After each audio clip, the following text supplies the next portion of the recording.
오케이, 준비됐어. 여러분 안녕하세요. 그동안 잘 지내셨나요? 정말 날씨가 더운데 한국은 어떨지 모르겠습니다. 지금 여기는 거의 8시가 다 되어가는데 아직도 해가 뜨겁습니다. 제가 오늘 준비한 영상은 바로 뉴욕 하우징 꿀팁입니다. 뉴욕에서 하우징 대체 어떻게 하는 건지 제가 정말 궁금했었는데요. 그리고 제일 가장 고민하고 힘들었던 파트기도 해서 이번 영상을 더욱 열심히 준비했습니다. 여러분께 도움이 될 수 있는 내용이 많다면 좋겠습니다.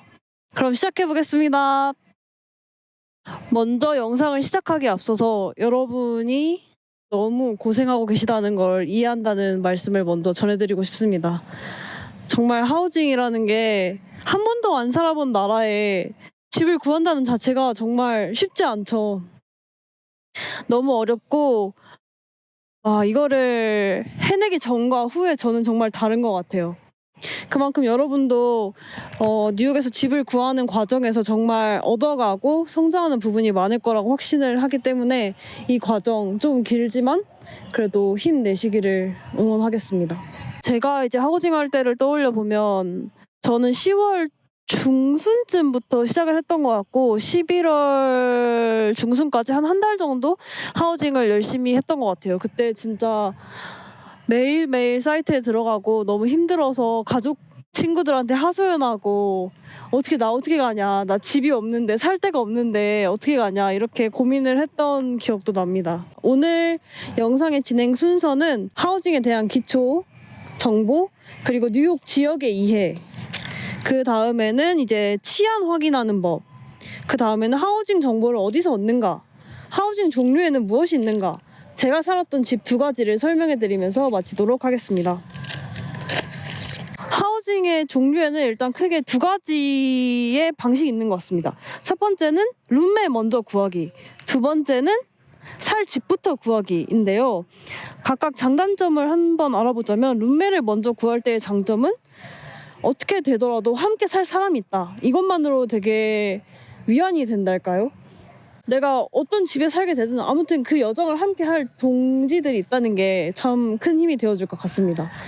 하지만 이때의 단점으로는 아무래도 이분들을 직접 한국에서 만나고 가시는 게 아니라면 조건이나 아니면은 사는 생활 방식 같은 게 안 맞을 수도 있다는 걸 감수해야 되는 것 같습니다. 두 번째로 집을 먼저 구했을 때 어떤 점이 좋을까 생각을 해보면 아무래도 원하는 위치 또는 조건을 갖춘 집에 살 수 있다는 게 가장 큰 장점인 것 같습니다.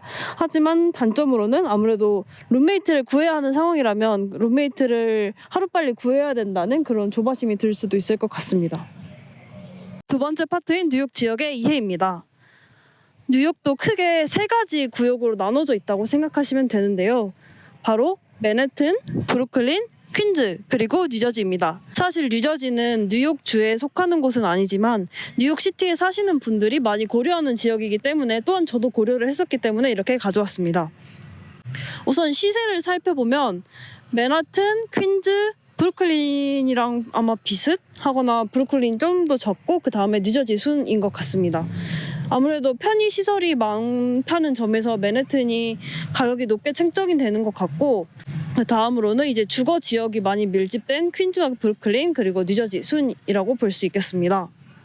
그래서 이제 각각 지역의 장단점을 살펴보자면 맨해튼은 아무래도 놀러 갈 때 정말 빠른 시간 안에 지하철을 타고 어디든지 갈 수 있다는 게 가장 큰 장점 같고 단점으로는 그렇게 앰뷸런스 사이렌 소리가 좀 많이 들립니다. 그래서 거기에 살았던 친구의 말로는 잘 때 사이렌 소리가 들려서 좀 잠을 못 잤던 적이 많다고도 했습니다.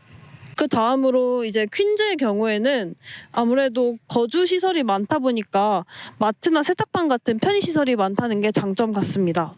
그리고 뉴저지의 장점으로는 아무래도 값싼 비교적 저렴한 월세가 있을 것 같고 뉴저지 같은 경우에는 교통편이 조금 불편하다는 단점이 있는 것 같습니다. 저 같은 경우에는 퀸즈에서 3개월 정도 거주를 했었고 뉴저지에서 3주 동안 거주를 했었는데요. 이 경험을 바탕으로 저의 이야기를 한번 들려드리도록 하겠습니다. 저 같은 경우 뉴욕 지역을 고를 때 어떤 점을 가장 중요하게 생각했는지 기준을 한번 정리해 보았는데요. 일단 저는 그 무엇보다도 치안이 굉장히 중요했습니다. 그래서 치안을 굉장히 많이 고려를 했었고 교통편이 그래도 좀 괜찮은 편이면 했습니다. 아무래도 제가 어학원을 다니기 위해 뉴욕에 거주하는 것이다 보니 어학원까지 교통이 어느 정도 편리한지 1회 미만의 환승을 원했고, 그리고 총 시간이 40분 이내로 걸리면 좋겠다고 생각을 했었습니다. 요리를 집에서 많이 해먹을 예정이었기 때문에 주방과 또한 조리기구가 포함됐는지 여부도 굉장히 중요했습니다. 그래서 제가 살았던 뉴저지와 퀸즈의 장단점을 간단하게 말씀을 드리자면 뒤에서 이따 다뤄볼 겁니다.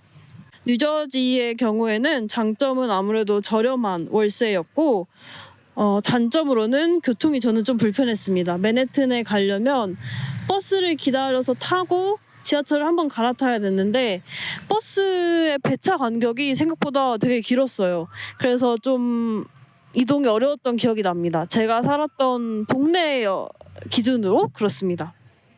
그 저널 스퀘어 같은 패스 지하철이 연결되는 지역의 경우에는 좀 더 편리하게 간편하게 이동할 수 있는 것 같습니다.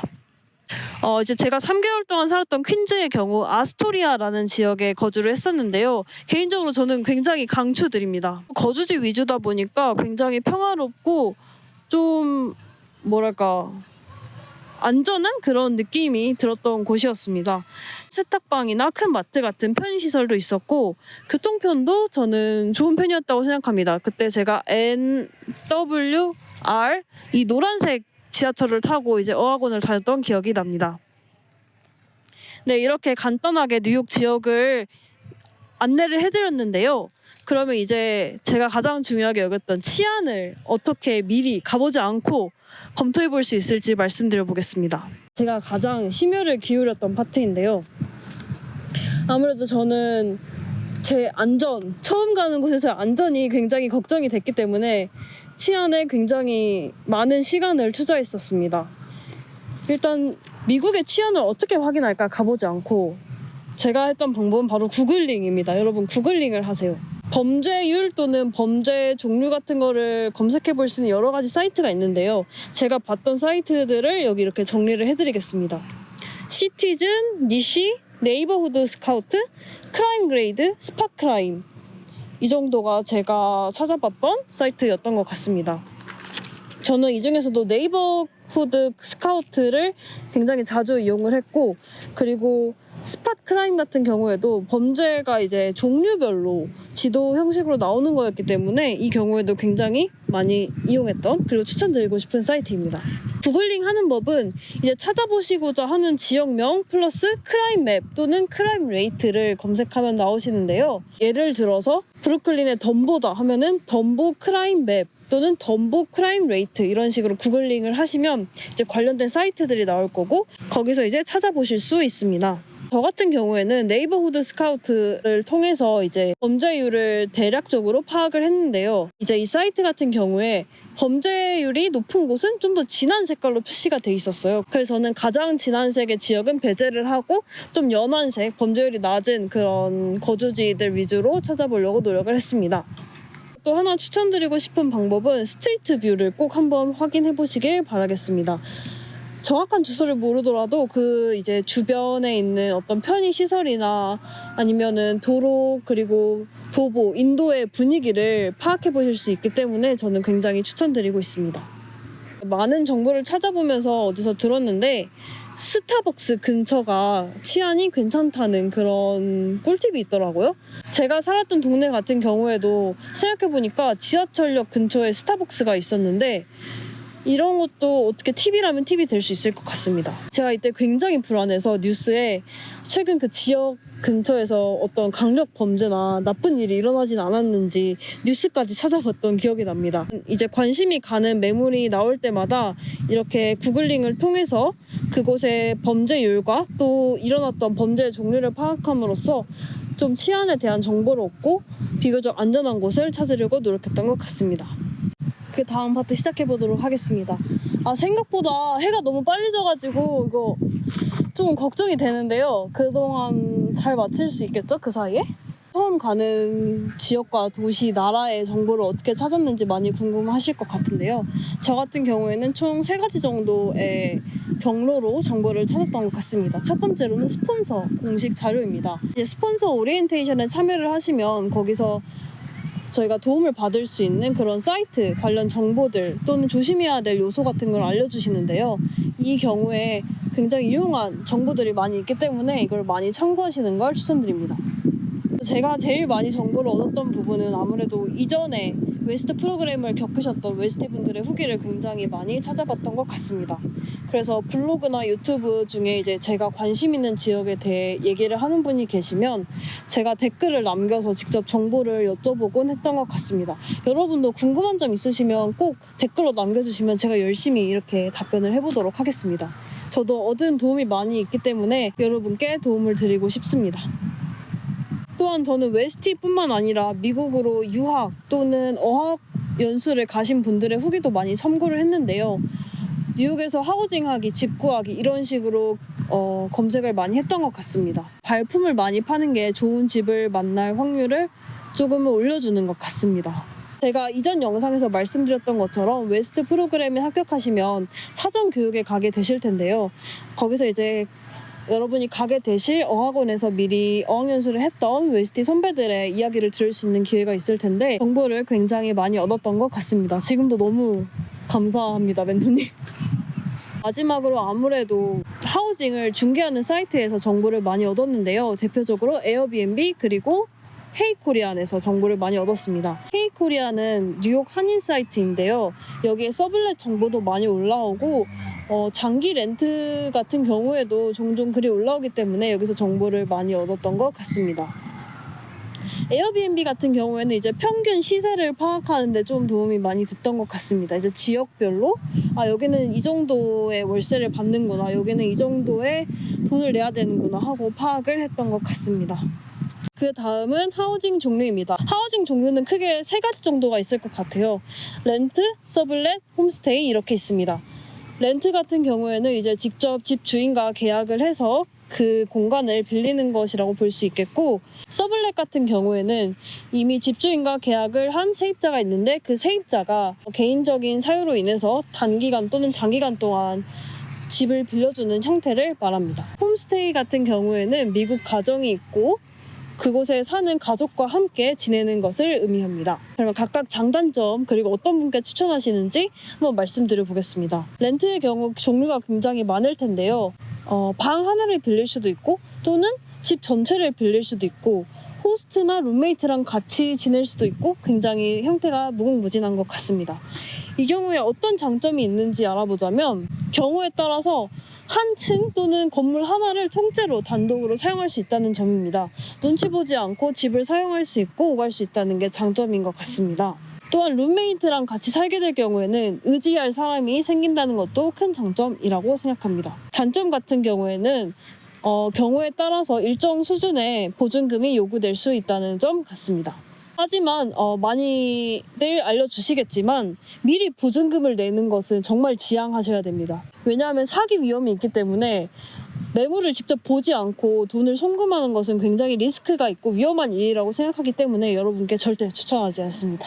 이 경우에는 이제 현지에 1, 2주 정도 에어비앤비 같은 이제 플랫폼을 통해서 집을 구해두고 거기에 머물면서 직접 집을 보고 계약하시는 걸 강력 추천드립니다. 그래서 렌트 같은 경우에는 누군가와 같이 지내고 싶다, 룸메랑 같이 살 생각이 있다 하는 경우에는 추천을 드리고 에어비앤비를 통해서 렌트를 먼저 알아보시는 걸 저는 추천드리겠습니다. 두 번째로 서블렛 같은 경우에는 나는 꼭 혼자 살아야겠다, 나만의 방이 필요하고 나 혼자 침대를 쓰고 나만의 공간이 있으면 좋겠다 하는 분들께 추천드립니다. 왜냐하면 아무래도 이미 살던 분이 있고 그분들이 보통 가구나 살림살이를 놓고 가시는 경우가 많기 때문에 좀 더 좋은 조건과 컨디션의 집에 살 수 있는 확률이 높아진다는 장점 때문에 저는 그렇게 추천을 드립니다. 서블렛의 단점 같은 경우에는 원하는 시기에 원하는 매물을 만나기가 좀 어려울 수도 있다는 점인 것 같습니다. 이 경우에도 많이 자주 사이트를 들어가서 확인을 하고 발품을 팔아보시는 게 가장 좋은 방법인 것 같습니다. 마지막으로 홈스테이입니다.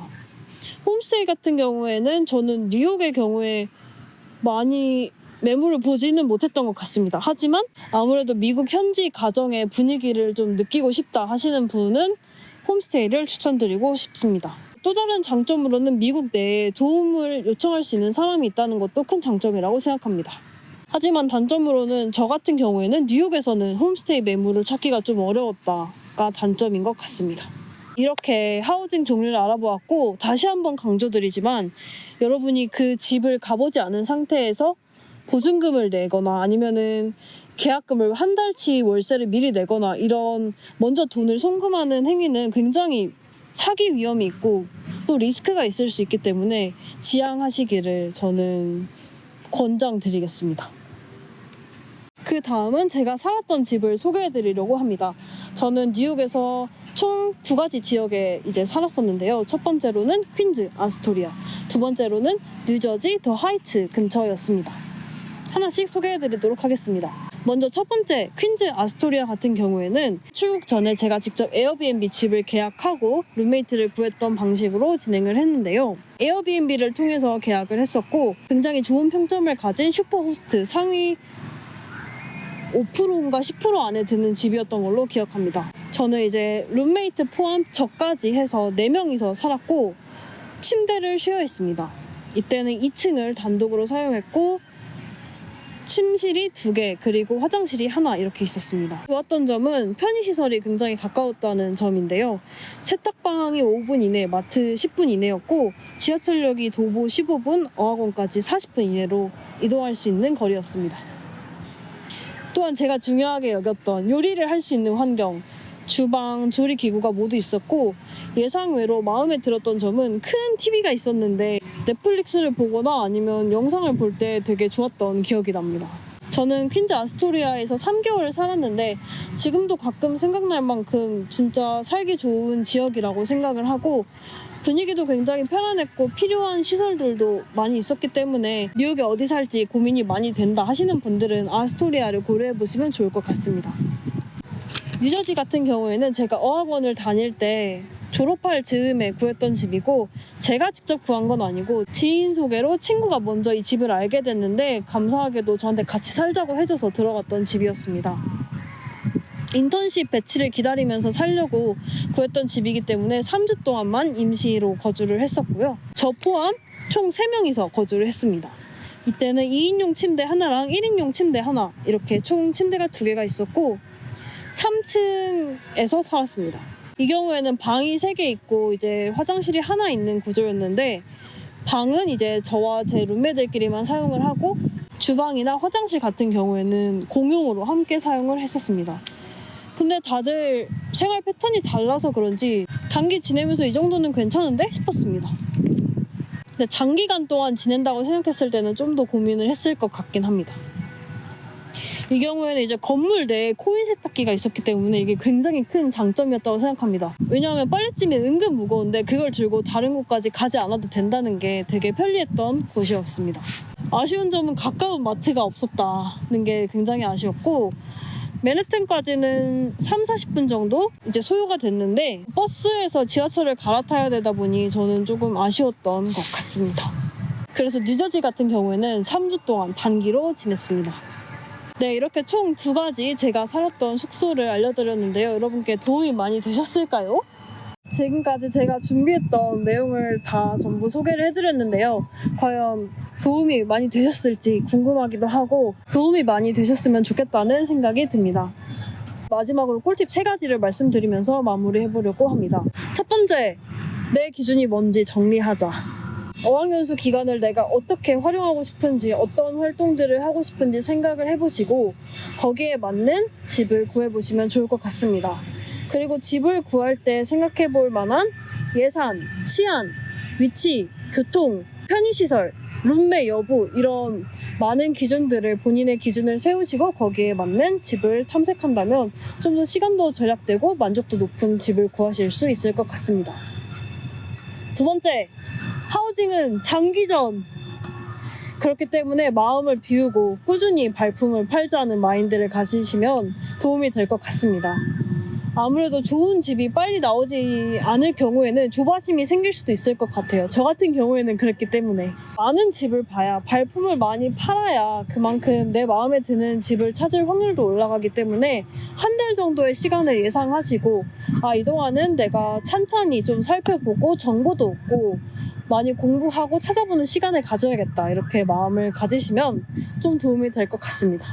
마지막은 나는 잘 될 거다라는 마인드 컨트롤입니다. 오랫동안 집을 찾다 보면 왜 내가 원하는 집이 없지? 나 이러다 미국에서 살 집 없이 가는 거 아니야? 나는 집이 없다, 어떡하지? 이런 생각이 드실 수도 있어요. 저도 그랬고. 하지만 웨스트 프로그램은 하우징이 다가 아니지 않습니까? 저희가 이제 웨스트를 신청하면서 바랬던 어떤 새로운 다양한 나라에서 온 친구들도 만나고 영어 실력도 향상하고 미국의 문화도 경험하는 그런 여러분이 얻으실 수 있는 정말 수많은 것들이 있기 때문에 하우징은 그 중에 한 부분이다, 이렇게 생각을 하시고 주눅 들지 마시고 누구에게나 이건 두렵고 어려운 일이고 도전적인 일이다라는 것을 떠올리시면 도움이 될 것 같습니다. 여러분은 정말 용기가 있으신 거고, 그리고 정말 혼자가 아닙니다. 도움이 필요하실 때는 언제든 저나 또는 선배 웨스티 분들 아니면 웨스티 서포터즈 같은 분들께 적극적으로 질문을 하고 또 도움을 구한다면 원하시는 좋은 집을 구하실 수 있을 거라고 저는 생각합니다. 네, 여러분, 제가 준비한 영상은 여기까지인데요. 정말 집을 구하던 때를 생각하면 어떻게 이 넓은 땅에 날 위한 집 하나 없지 하고 굉장히 서러웠던 기억이 납니다. 가본 적 없는 곳에 집을 구하라는 게 굉장히 불가능한 미션처럼 여겨졌는데, 저와 같이 어학연수를 했던 웨스티들 모두 이제 각자가 바라는 그런 형태의 집을 구해서 살았다는 게 여러분께 위안이 됐으면 좋겠습니다. 여러분도 여러분이 원하시는 집에 꼭 들어갈 수 있을 거라고 이렇게 응원해드리겠습니다. 그리고 눈치채셨을지 모르겠지만 오늘 이제 뉴욕 특집이다 보니까 뉴욕에서 산 모자와 티, 그리고 제가 이제 뉴욕에 그 팀이 레드불스거든요. 그래서 이제 이 뭐라고 하죠? 반다나도 가져와 봤고, 뉴욕 하면 빠질 수 없는 트레이더 조스 가방을 가져왔는데요. 정말 뉴욕이 하우징은 정말 쉽지 않았지만 저에게 굉장히 평생 기억에 남을 추억과 또 좋은 인연들, 좋은 경험을 정말 많이 줬기 때문에 여러분도 하우징이라는 관문을 통과하셔서 이런 좋은 추억 그리고 기억들 많이 만드실 수 있으면 좋겠습니다. 그러면 저는 이번 영상을 여기서 마치도록 하겠습니다. 다음번에도 여러분께 도움이 될 수 있는 유익한 정보로 돌아오도록 하겠습니다. 그때까지 건강히 지내세요. 안녕.